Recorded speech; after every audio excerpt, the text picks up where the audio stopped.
Okey, Assalamualaikum geng. Hari ni saya nak tunjuk kepada korang semua cara pasang dan cara tutup kemah Vidarido kabin L. Boleh muat 3 hingga 4 orang. Kemah ni kategori 100% waterproof. Dia kategori double layer. Okey, so kita akan buka di bahagian ini. So untuk buka, korang kena tarik frame secara bersilangan, secara serentak. Okey. Kita buka semua.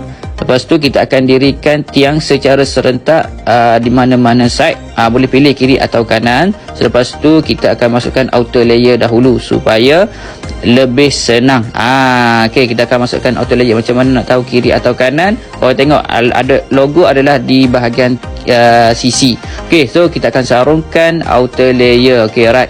Lepas tu kita akan dirikan tiang di bahagian hadapan. So kita akan tarik. Okey, ini kejadian. Okey, jom kita ke cara tutup pula guys.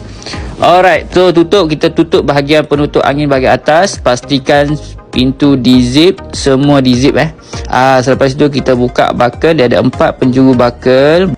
Okey, so nak cabut outer layer, kau ambil daripada sebelah kiri, pegang buckle. Lepas tu ambil buckle di sebelah kanan. So untuk cara lipat korang boleh tengok next video. Alright. So kita akan turunkan, pastikan pintu di-zip pintu korang di-zip. Selepas itu boleh turunkan tiang di satu bahagian secara serentak. Pastikan serentak guys.